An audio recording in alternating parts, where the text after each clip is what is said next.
All right, so next thing, let's talk markets. First of all, we need to talk about what is a market. Second, what is the purpose of one? This role of a market maker is going to be really important. What is a price? What is a market price, which will be different? And then how are these prices determined? So why are we talking about markets? Well, first of all, everything that we're going to do in this class depends on this idea of a market. To the extent that we're trying to price an asset or a project or something of value, there's going to be this quote notion that we want to in some way determine the value to not just ourselves, but to someone else as well. So when we think about borrowing capital or when we think about investing in a potential project, we're hoping to determine the value of that thing relative to the value that someone else might assess on it. So markets are kind of at their core about resource allocation. You can imagine you and I realize it's here on the slide, but that's just for anybody who's reading these later and not watching the video. You can imagine that you and I are the only two people on Earth. You happen to own all the apples, and I happen to own all of the water. How do we survive? Because one of us will starve to death, the other one will die of thirst. Well, we trade. And just the two of us, we would represent a primitive form of a market. We would exchange the goods or services. In this case, it's two types of goods, but we do it in such a way that we're both better off at the end. We've effectively increased our mutual value by creating a market, setting a price, some primitive form of exchange, 6 apples for 2 gallons of water or whatever. And once we've assumed that role, we've effectively found a way to exchange the goods and services for the betterment of everybody. It's the basic idea of a market. It's just the free exchange of goods, or not necessarily even free exchange. It's the exchange of goods in such a way that everybody gets kind of their needs met. Now, when we think in more sophisticated terms, when we think of what modern markets look like, there's usually a central institution or some sort of mechanism that's going to bring everybody together and that kind of regulates the trade. That's going to be run by what we're going to call a market maker. And in stock markets, there are market makers that are central institutions, whether they're individual brokers or if you think about the exchange itself, that will hold inventory, that will actually hold stock of various companies so that you can transact immediately instead of having to go to each individual player in the market and purchase from them individually, because that would get really exhausting, right? So taking a step back, imagine now there's a whole room of us, and all of us has kind of a unique good to sell. And all of us need the various goods that everyone has on offer.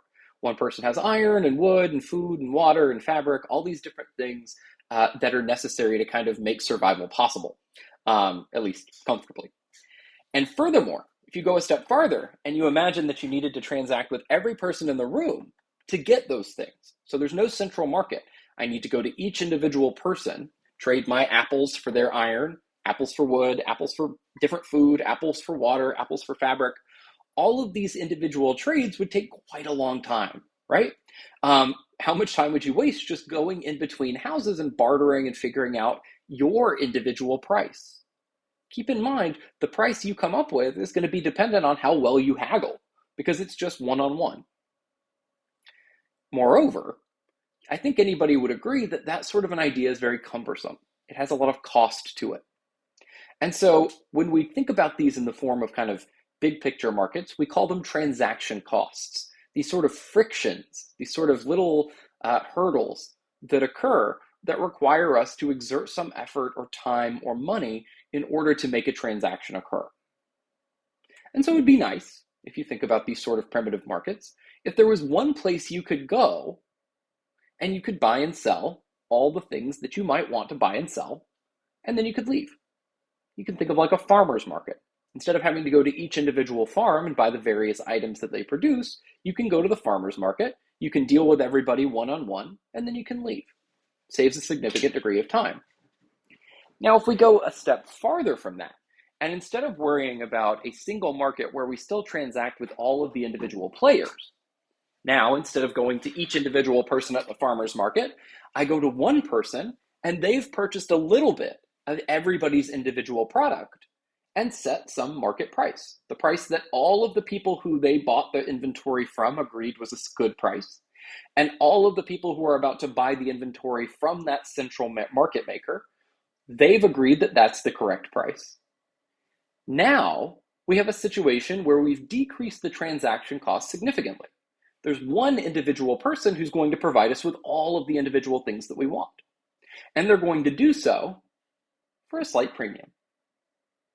And that premium, that amount that they're going to charge over the cost that they bear to, acquire the inventory, that extra cost, as long as it's lower than the transaction costs of us dealing with each individual person, as long as those transaction costs are lower, or rather, as long as those transaction costs are higher than the premium, as long as the premium is lower than those transaction costs that it's helping us avoid, then everybody's better off. There's somebody in the middle who allows all of these transactions to happen almost instantaneously, and they deal with setting this market up, with acquiring the inventory, with finding the buyers and the sellers, and they coordinate the whole exercise, and they charge a premium to help us avoid those transaction costs. Now, there are still transaction costs in developed markets, but they're smaller. So what we've essentially done is reinvent the idea of a supermarket or any retail store. If you think about going and buying all of the various types of food that are out there, it would become exhausting very quickly to go to all the different sort of producers that exist.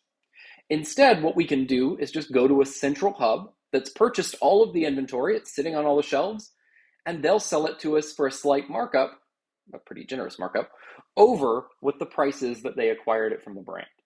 So what they pay for Cheerios is a very different price than what we pay for Cheerios, but on net, we've agreed that it's easier for us to purchase directly from the retailer just a single box of Cheerios than it is for us to purchase a whole pallet of Cheerios at a cheaper price. They help both by breaking down these big bulk pieces of inventory into smaller little units that we might actually want to purchase, and by putting all of the things we might want into one central hub. So that brings us to this idea of a price. That's why we care about a market maker. Prices, as we know, are kind of arbitrary. We can set a price on anything we like. Whether somebody will buy or sell at that price is a different story. But a price is just the amount that I'm willing to give up of goods, services, whatever it is, money, that I'm willing to give up in exchange for some other goods, services, or money. But it's just my price. And it might be yours, but you can have a different price. Anybody in the room could have a different price. But the price that I assign to a good or service is purely an expression of my own preferences. But if I want to buy your goods or services, we have to meet in the middle. We have to determine the price where both of us are at least fine with it. In other words, you need to find a willing buyer or seller at the price that you've set, or at least come to a kind of agreement in the middle. Now, why would we talk about that? Because when we think about a market that's well established, think about like a grocery store, there's not really the ability to haggle. I mean, some people still try. You'll see them at customer service trying to argue for a discount on Cheerios or something, but those people are the exception. In reality, everybody looks at the market price, they look at the sticker on the shelf, and they say, yeah, that's what people agreed to pay for Cheerios. But how do we get there? Because what I'm willing to pay for Cheerios is different than what someone else who buys the marketing on the box that says like helps with heart health, which is a little outdated, to be honest. Oats, I guess, kind of help. But that essential argument that they'll have a different valuation on it than I will tells me that we need some sort of central market maker to determine what the price should be. And then we'll either transact at that price or not, so that we can avoid this cumbersome transaction cost of haggling and trying to come to a consensus every time we try to transact with each individual manufacturer. So the supermarket kind of does it for us. They price it at what the price they think the market is willing to pay will be. If it turns out they're wrong, they priced it too high, they'll realize that when no one buys it. If the price is too low, they'll realize that when not only can they not keep enough stock, they're also losing money. Or if they're not losing money, they're at least not making as much profit as they otherwise could. So they'll calibrate the market price, and that's partially the job of the marketing department, to determine what the correct price is, or what the price is that the market's willing to bear. And so a market price, if we kind of go back to basic micro theory, a market price is just the price at which the marginal producer and the marginal consumer are exactly satisfied. Essentially, the price and the quantity meet in the middle. So if we said, okay, well, actually, I have a price that's slightly below the market price. I'm not willing to pay $3 for Cheerios. I'm only willing to pay $2.98. Well, somebody else out there in the market is willing to pay that $3 price instead of me. If not, then I'm the marginal consumer. And if I'm the marginal consumer, it just depends on whether the supplier, the grocery store, thinks it's okay to sell it to me at $2.98. If they don't, then the price doesn't move and I simply can't afford the product. But the important part here is the use of the word marginal. There are plenty of consumers willing to pay more than the market price because they love the thing so much that they're willing to buy it at a premium, but they don't have to because there is a significant portion of the population who's just satisfied. Similarly, every company in the world would love to sell their product for much more than they currently are. But the extent to which there's a market at that price is a very different question. Now, why do we care about this sort of big picture idea? Why are we talking about micro theory? Well, if you think about what we talked about a couple slides ago, the whole idea behind what we're doing in this course is establishing the value of something. And what is the value of something if not the agreed upon price of that something? And so now, while micro theory might have this nice little picture, we, as either the suppliers of the item or the consumers of the item, need to say, well, what is our assessment of value? What is our price? What is the market price? And do they line up? And if they don't, how can we engage in the market in such a way that we both satisfy our needs, but also don't violate this idea that somebody else has a threshold that they won't cross? So for example, I've got one more slide before my example. But for example, you can imagine this idea of purchasing a stock that you think is underpriced. You're willing to buy it at $90 a share, and you think it's actually worth $100. You're happy to make that trade. And the person who's selling it to you is also happy to make that trade because their assessment of the price is either $90 or less. If it were higher than 90, they wouldn't have sold it to you. If it's lower than 90, they have no reason to sell it at a cheaper price because they know somebody will buy it at 90. The marginal consumer will buy it at 90. So when I do my valuation exercise, they do their valuation exercise, we've effectively determined the value of a particular resource for us. And if we want more of that resource because we think it's more valuable than everybody else does, then we use the market as a way of allocating that capital by taking our $90 and substituting it for a share of a stock. Somebody else needs the money more than they need the stock. They think the piece of paper isn't worth as much as the cash that they can get for it, or is exactly worth it if it's at the market price. So it's again, this idea of allocating capital, of allocating resources, in a capital market, it's capital, so that the people who need the money and the people who instead would like to benefit from this expectation of future value can both be satisfied. And so, as we said, these prices are determined essentially by this complex kind of calculation. Supply, demand, expectations, competition, all of these moving pieces where an individual sets their price and everybody does the same thing. And ultimately, the people who are selling the item will only satisfy down to the price where they say, well, I can't take it any lower, or else I'm actually selling it at a price that's too low.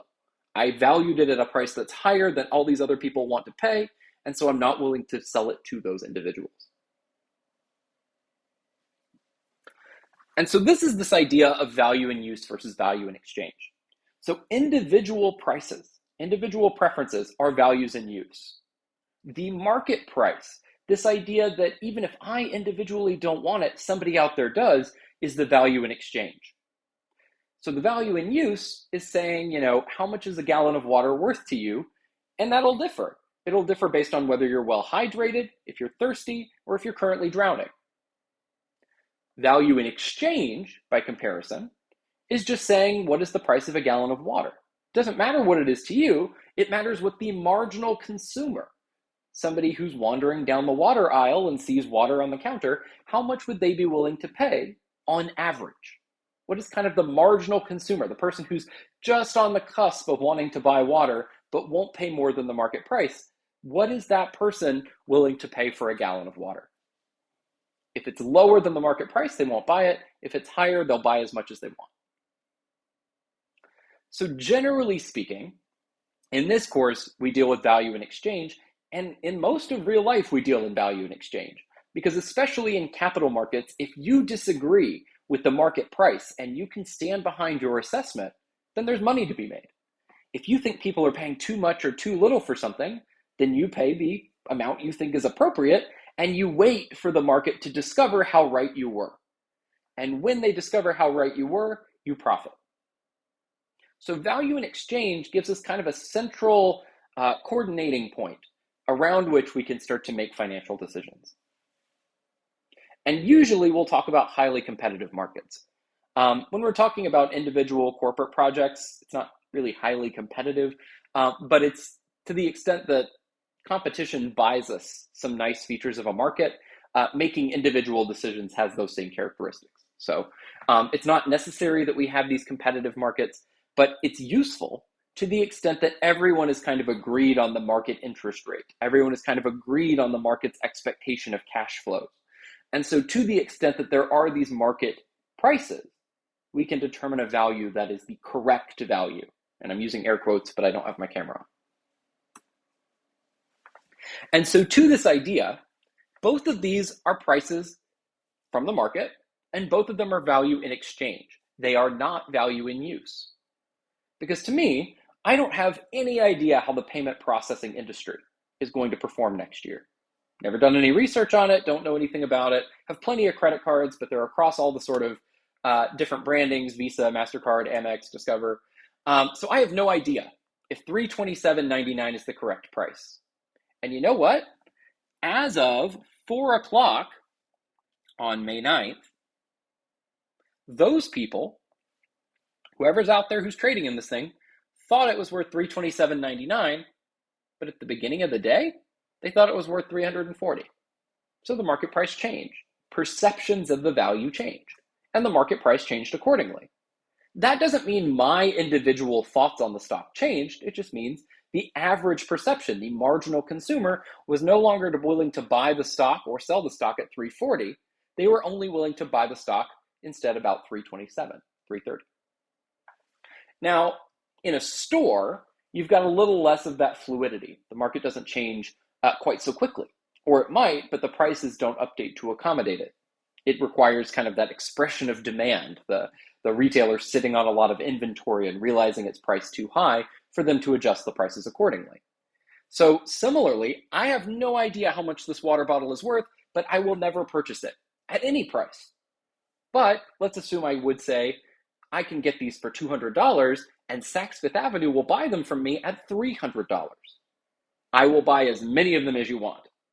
Because as long as I can purchase them cheaper than the market price, then I'll be willing to buy as many as you like and I'll sell them at the market price. Everybody is better off because there are people out there who value this thing higher than I do. And I'm simply fulfilling that demand. I get the money, they get the good. All of a sudden, we've allocated resources in a way that makes both of us happier. So when we make a decision, kind of as financial managers, we need to establish that value. We need to determine what the value of this water bottle or this stock is so that we can determine both the costs and benefits of that potential undertaking. We want the value of the overall project, to be clear, but first we need the value of the individual cash flows. So for example, if we're making a loan, we're the bank here, we need to determine both the amount of the loan to be given, that's the cost to us, and the payments we expect to return, including the interest on that loan, and those are the benefits. To the extent that the future benefits, the interest and the principal repayments that we will get in the future, to the extent that those exceed our valuation of the cost, our assessment of the market cost of loaning those funds, then we take the deal, we make the loan. To the extent that if we can't fully satisfy our perception of the current value of that money, the current value of the loan funds, with those future expectations, even including the future interest, then we forego the loan. And so what's going to be important for us is going to be both valuing the inflows and the outflows and determining whether they exceed the cost of the undertaking in the first place. And we'll get there. We have to start a little more basic than that, but we will get there. So by contrast, if you're thinking of the renting versus buying thing, we need to determine the cash savings of one choice versus the other, and then the value of that cash to the organization. Like, what would we do with it if we had that money? Okay, so if you wanted to purchase a share of Tesla on May 2nd, you would have needed to pay $902.94. And as we said, it doesn't matter whether you believe Tesla would be worth $1,500 or $150, you have to pay the market price either way. But why? Well, the reason why is that financial markets exist to allocate resources. Again, we've talked about this.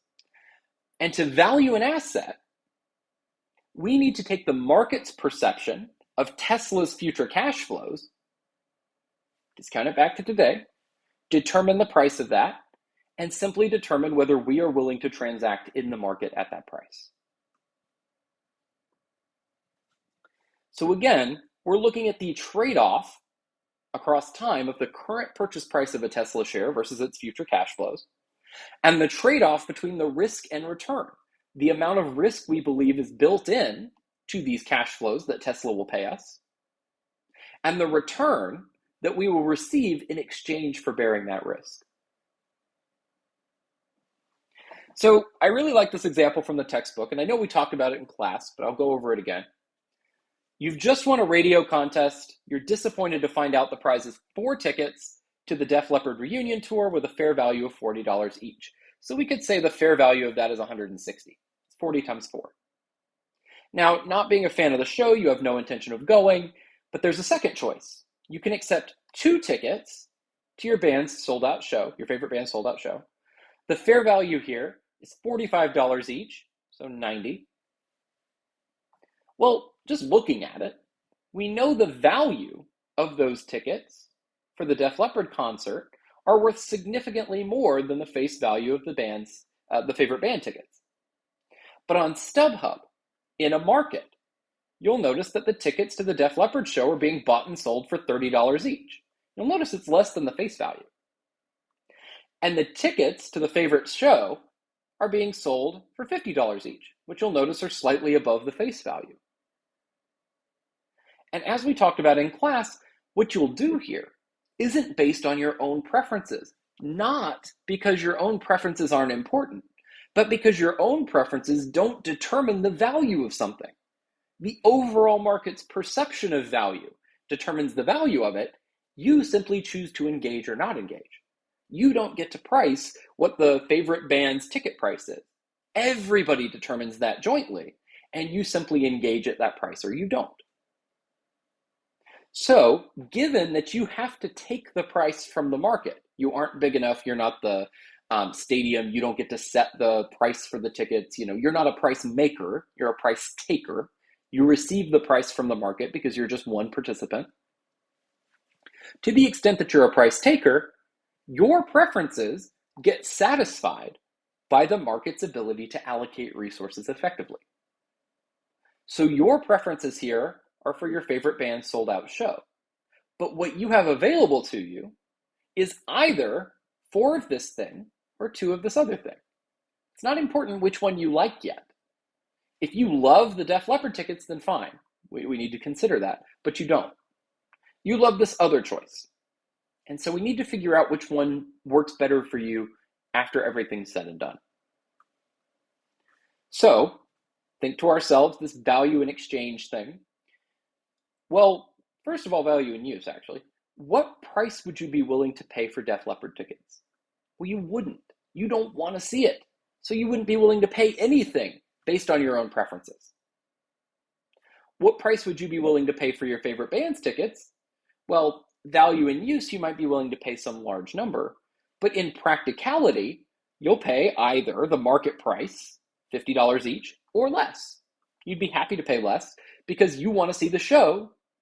And even if you didn't, Even if you didn't want to see the show, you would buy the ticket for a cheaper price and then sell it at 50 bucks. You can go onto StubHub and sell the tickets at the market price. So even if you value the tickets at $5,000, you wouldn't want to pay more than the market price. And if you value it as less than that, then you would be willing to buy them at a cheaper price and sell them at the market price. Now, that's also true of the Def Leppard tickets, to be clear. If you could get the Def Leppard tickets for below $30 each, you would be happy to buy as many of them as someone will sell you and then sell them at the $30 market price. But just in value and use terms, you would only be willing to pay $0 because you don't want them at all. Value and use for the favorite band's tickets might be $5,000, but in reality, your value is a joint decision between your own preferences and the market price, so you would only be willing to pay the maximum of the market price. So what's the right choice? What do you do? Well, you can have the 4 Def Leppard tickets. You can sell them for $30 each, so you have $120 of potential cash from that option. Or you can get 2 tickets from your favorite band. You can buy them for $50 each. Similarly, you could sell the ones from the radio for $50 each. And so you would receive $100. So you have the choice. Here we have the face values, but we're talking about the market prices here, not the arbitrary value that's put on the ticket. The market price here, you can receive $100 worth of value by taking 2 tickets of your favorite band, or you can receive $120 by taking the 4 Def Leppard tickets. Well, naturally, you're going to take the one that's worth more.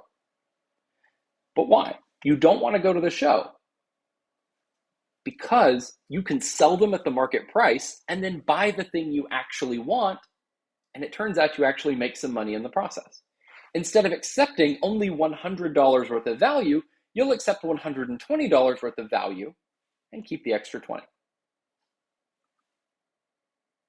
So you'll take the $120 worth of cash by receiving the $4, I can't talk today, 4 Def Leppard tickets.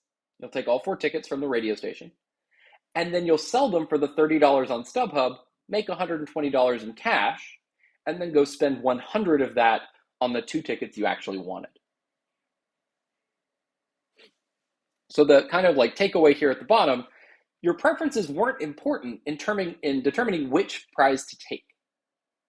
You chose the Def Leppard tickets even though you didn't want Def Leppard tickets. What was important here wasn't your preferences. It was the market's price relative to your preferences. Here, it turns out you wanted something that on net was actually a little cheaper. You didn't need 4 tickets, you only needed 2. And even though the per ticket price was higher, only needing 2 of them meant that you could buy your favorite band's tickets and still have some cash left over from accepting what you would have considered ex ante, in advance, to be an inferior prize. And so that's that competitive nature of a market. There's always somebody out there, the marginal consumer, who is looking to purchase or sell at the market price. Otherwise, the market price would move. If no one wants to do business at the market price, it must move, or there's just no market. No one's willing to buy or sell Cheerios if, $2 is too high for the average consumer, but they can't sell it below $3 without making a loss. The market breaks. You can't agree on a price and there is no market for the item. So this basic idea is what the textbook calls, and what more generally is called, the valuation principle. And the valuation principle says in a competitive market, and again, we usually assume that just for our purposes, that there are people out there buying and selling pretty frequently. The value of an asset to the firm or its investors is going to be determined by the market price. Because if not, we would exploit that variation between our preferences and the market price. The market would eventually adjust to the price that we care about. So the benefits and costs of the decision should be evaluated using these market prices. And when the value of the benefits to the market exceeds the value of the costs to the market, then the decision increases the market value of the firm, because from the market's perception, the firm has more benefits than it does costs, regardless of whether the people inside the firm really see it that way. as long as the market's perception of the increase in value is greater than the market's perception of the increase in costs, then the market will value the stock or the equity or the bond or whatever as worth more based on that firm's increased value. And we'll come back to this over and over again as we talk about how you value things. But the basic idea here is that valuation, as we do it in this course, is dependent on market forces, not individual preferences. So that's enough talk in terms of the kind of setup of the course and this idea of market theory. Now we need to actually talk about time value of money. And so I have a couple of the examples here, but I think I'm going to jump over to the time value of money slides and just do it from scratch there. That way we don't kind of muddle these two pieces together. I think the value in these slides is here, but I think there's more value to be done just kind of saying it once instead of saying it here and then saying it again.